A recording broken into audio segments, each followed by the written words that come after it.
Now, let's talk to you a little bit more about the economy in the US. Why? Well, because shares on Wall Street have slumped today, led by the Nasdaq, which plunged by as much as 4% at one point earlier.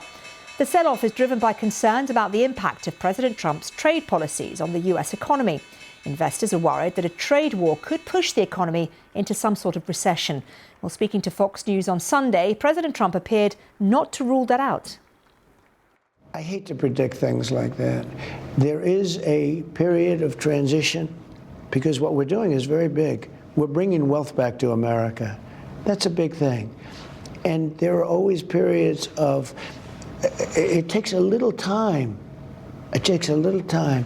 And now we've got tariffs and the market has been going down. Well, not much. I mean, in all fairness. You said, look, we're going to have a disruption, but we're okay with that. Is that what you meant? The stock market going down was the disruption? What other disruption were you alluding to? Look, what I have to do is build a strong country. You can't really watch the stock market. Well, our North America business correspondent Michelle Fleury says Donald Trump seems to be making different decisions in his second term. Well, I mean, I think if you judge by past behaviour, then yes, the president has responded when markets have spoken. But I think what they're taking away from that message and that interview is that that has changed, that Donald Trump 2.0, if you like, in the second presidency is looking past the markets.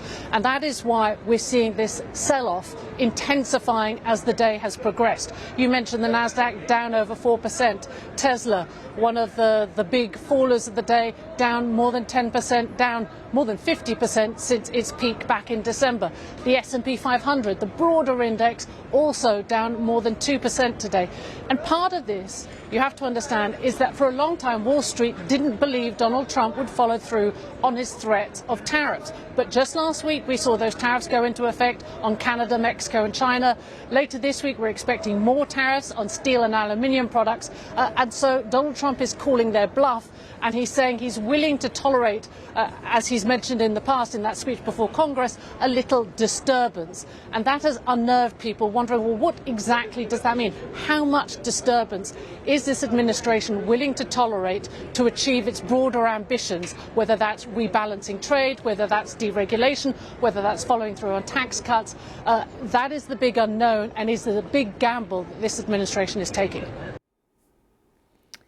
Well, take a look at this. The Dow Jones is down 2.6%. The Wall Street is heading for what some believe could be its worst day since 2022. This, of course, as we just outlined a moment or two ago, really based on the market's fears of recession. The one thing that markets, wherever you are, be it in London, New York or in Paris, one thing they hate is not knowing what is going to happen next. And that sense of insecurity really has had a huge impact on the markets. And the Nasdaq, I don't have that figure at the moment, but at one point I mentioned earlier, it tanked by as much as 4.2%. That, of course, is very heavy with technology stocks. So all of the US markets are not really having a very good day at all.